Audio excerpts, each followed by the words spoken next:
Y Luisa Delgadillo ya se encuentra con el candidato a la presidencia de la República por Alianza País, Lenín Moreno, estará con él en una entrevista. Luisa, adelante. Muchas gracias, Hugo. En efecto, amigos televidentes, el Consejo Nacional Electoral anunció que el domingo 2 de abril habrá segunda vuelta electoral entre Lenín Moreno y Guillermo Lasso. Profundizar en las propuestas de campaña es una prioridad. Hoy nos acompaña el licenciado Lenín Moreno, candidato a la presidencia de la República por Alianza País, a quien le damos la más cordial bienvenida. Muy gentil, Luisa. Un saludo cordial a todos los ecuatorianos. Un saludo cordial a usted, gracias por la invitación. Serán solo 20 días de campaña, del 10 al 30 de marzo. ¿Será suficiente para ganar en segunda vuelta electoral? Bueno, para mí es suficiente. Yo estoy trabajando 22 horas al día, visitando a los ecuatorianos. Le quiero hacer una confesión muy personal. ¿Cómo no? Yo me alegro que vaya a haber segunda vuelta.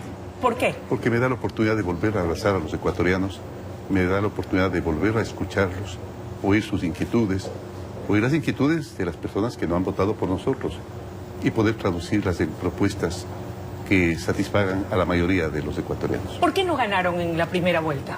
Bueno, no es muy fácil. Usted recordará que cuando yo llegué tenía una porcentualidad bastante alta, pero fueron surgiendo muchas más personas con las cuales repartir el pastel. Fuimos 8 candidatos y hay candidatos que decantaron, hay electores que decantaron hacia candidaturas como la abogada Cintia Viteri, como el general Paco Moncayo, como el señor Espinel, etcétera, etcétera. ¿No es cierto? Y son votos que ahora están regresando. Son votos que ahora están regresando porque ven definitivamente que la patria no puede ser el botín de una persona que ya hizo mucho daño al Ecuador. Y me refiero al botín político, no me refiero al botín económico. No puedo acusar a nadie de aquello.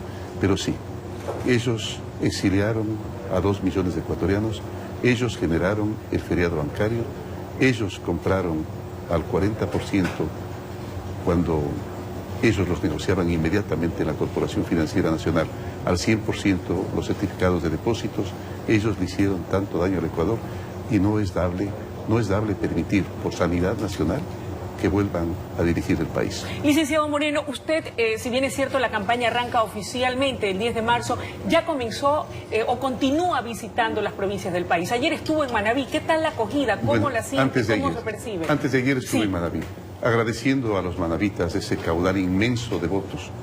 Si tuvimos nosotros el 53% en estas elecciones, ahora vamos a tener el 100%. Acuérdese.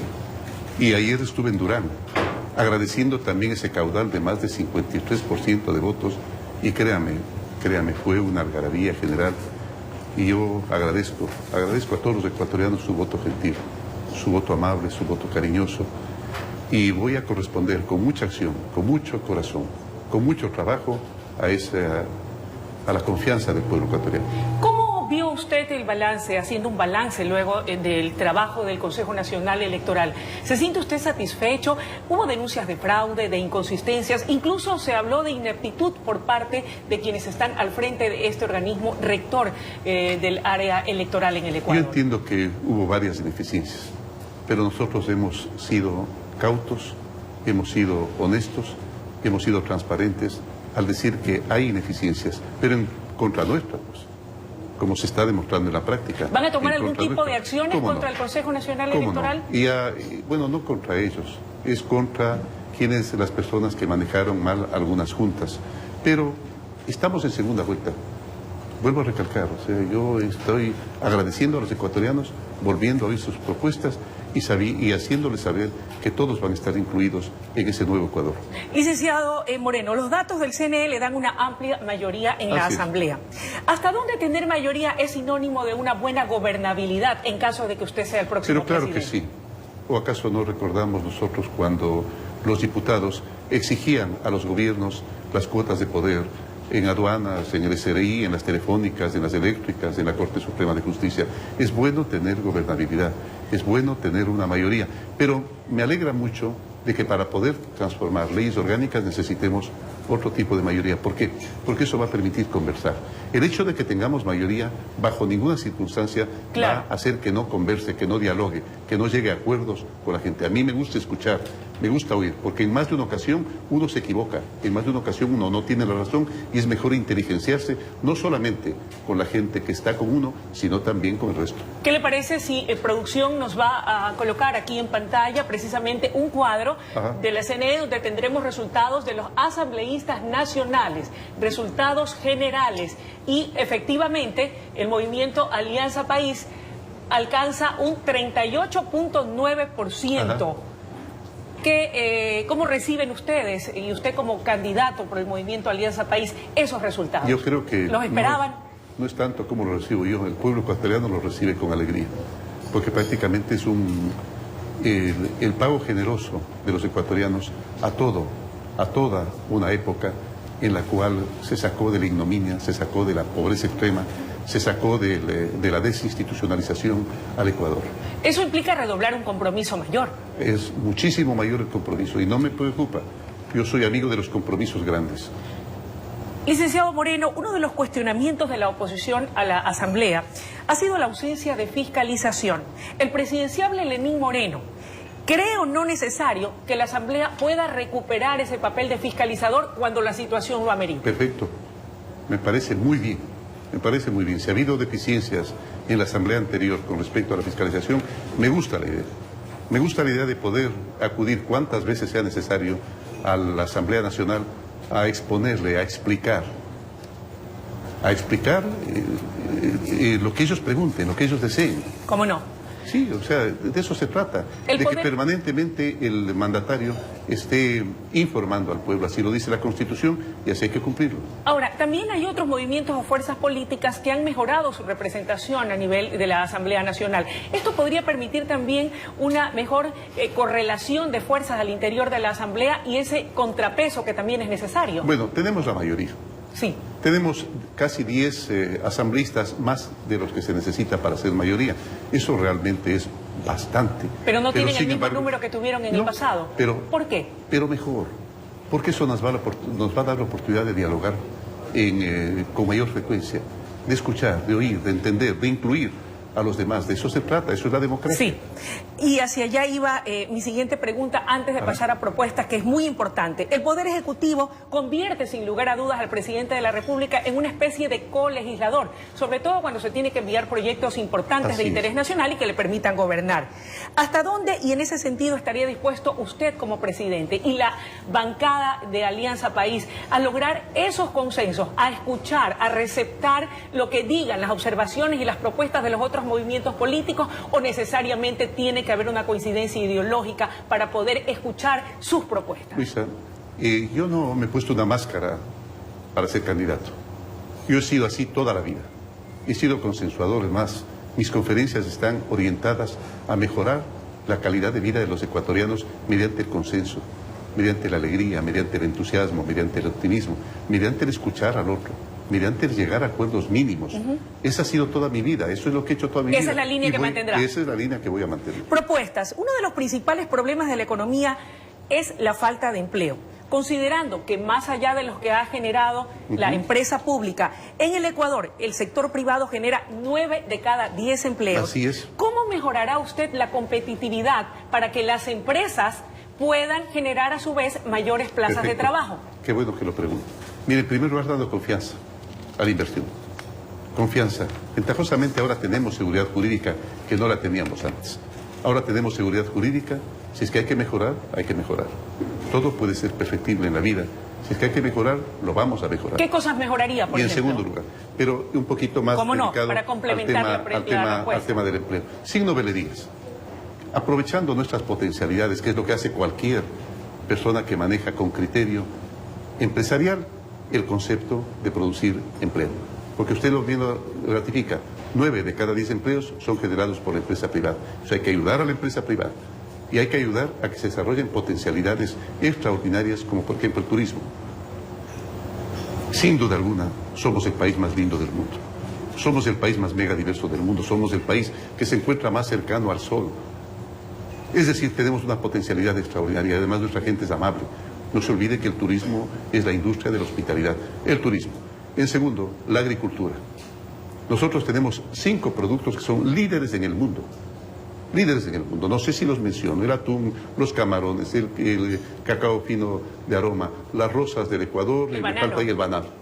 5 productos que son líderes. Y nosotros tenemos ya mercados consolidados en todo el mundo. Ahora con la Unión Europea, con el acuerdo de la Unión Europea, muchísimo mejor todavía porque es un mercado exigente. ¿Cómo nos volvemos más competitivos? Agroindustria. Agroindustria. Agregar, darle valor agregado. Darle valor agregado. Es fácil cuando usted tiene un mercado consolidado dar valor agregado.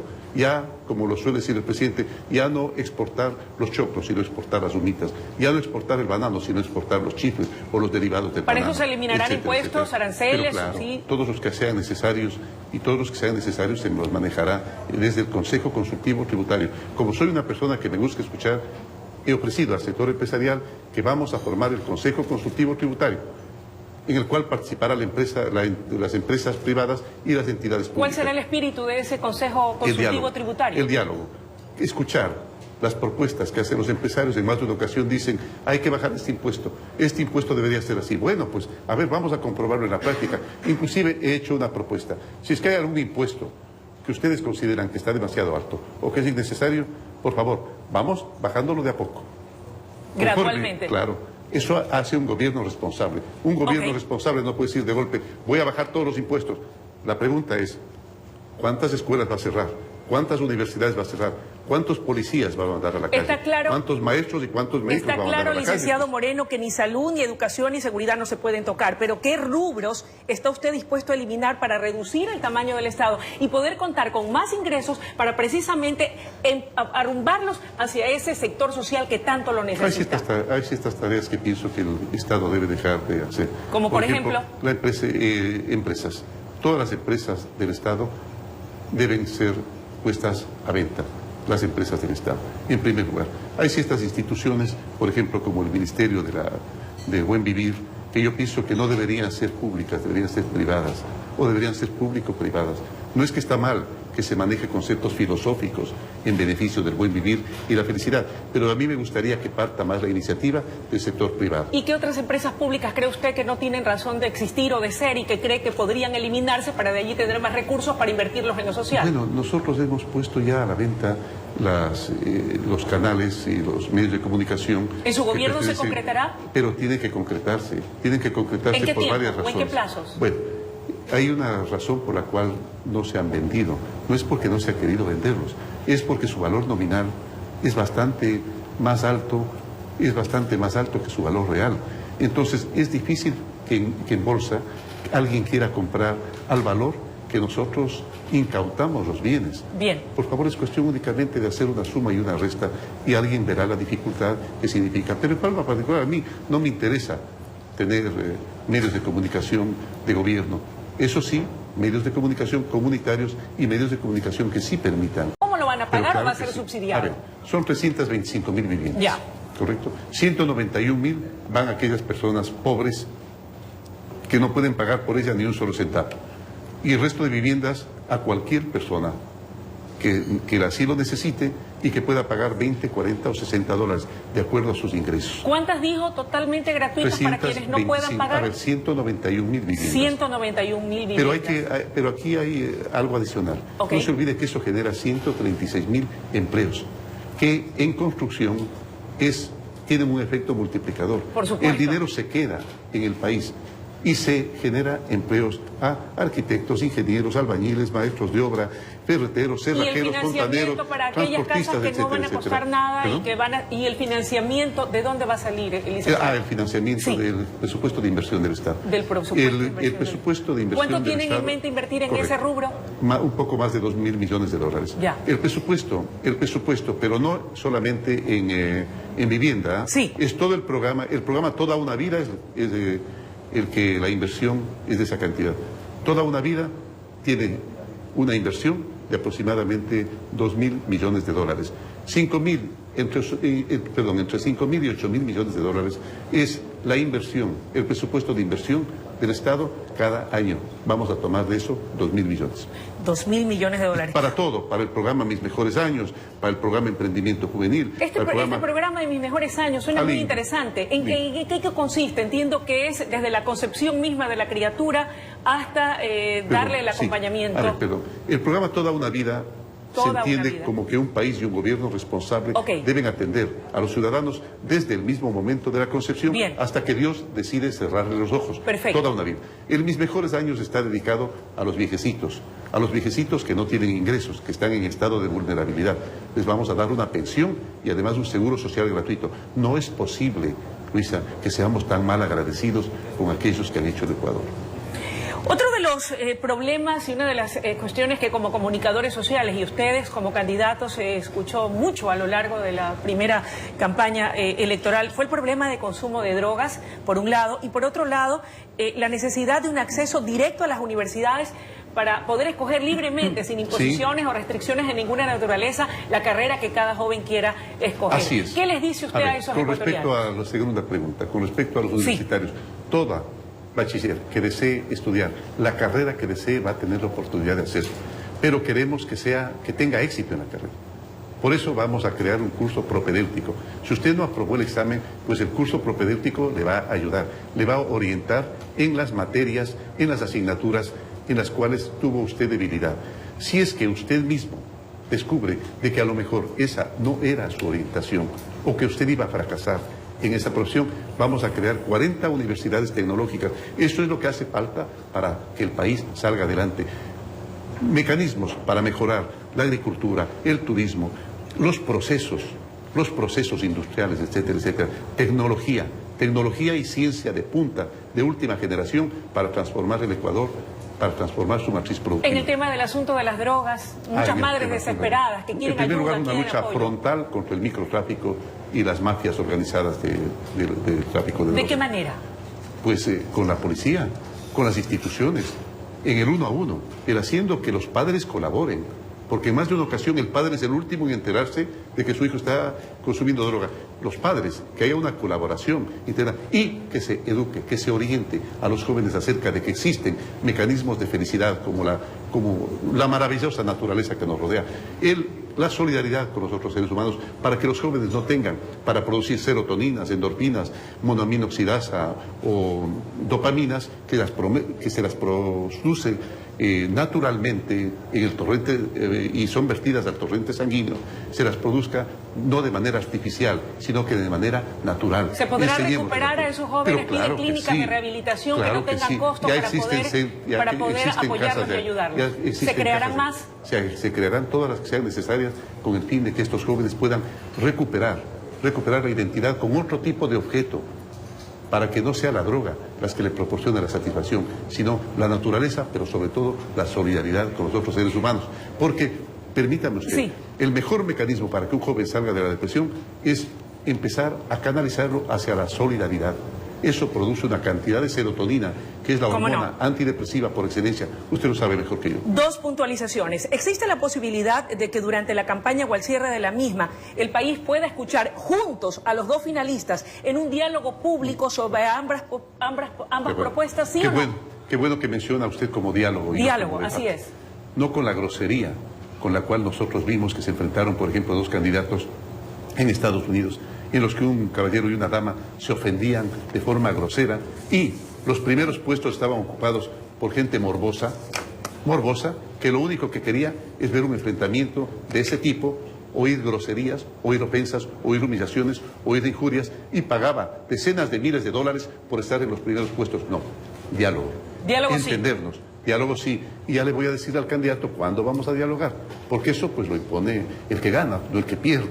Él dice que los medios de comunicación, sí, todos van a participar, no se preocupe, en un diálogo, en el cual ahora sí vamos a hacer usted y yo, señor Lasso. Ya no va a poder valerse mañosamente de las redes para injuriarme a mí y a mi familia, ya no va a poder hacerlo. ¿Por qué? Porque ahora sabemos que es usted. Ahora sabemos que usted ha contratado a 2 o 3 injuriadores internacionales para que nos ofendan. No, ahora sabemos que viene de usted. Ahora sabemos que es usted. Jamás le he tocado a usted, jamás he tocado a su familia. Pensé que había una línea roja que no se podía atravesar. Usted la ha atravesado, usted la ha atravesado. ¿Usted y yo? Sí, ahora es usted y yo. La persona que exilió a 2 millones de ecuatorianos y la persona que trajo a personas con discapacidad, les dio casa, les dio empleo, les dio dignidad. Sí, esa es la diferencia. Esa es la diferencia. A mí me encanta la posibilidad de una segunda vuelta porque me va a dar la oportunidad de abrazar a los ecuatorianos nuevamente. Usted, cuando lo hace como le dijo el abogado Nebot, falsamente, porque usted ni siquiera saludaba a sus empleados en el ascensor. Por eso le cuesta tanto trabajo abrazar a los ecuatorianos. Licenciado Moreno, su agenda, ¿hacia dónde va a viajar el día de hoy? ¿Qué recorridos va a hacer? ¿Qué compromisos tiene? Ahora voy aquí. Vengo a agradecerle esa derrota contundente que las estamos a la derecha en las elecciones de febrero, de este febrero 19. ¿Acuerdos, alianzas? ¿Quiénes se han adherido ya de manera oficial a respaldarlo? ¿Movimientos políticos? Usted lo va a conocer políticas? En los próximos días, Luisa. Prácticamente todas las fuerzas democráticas del país están convergiendo hacia mi candidatura.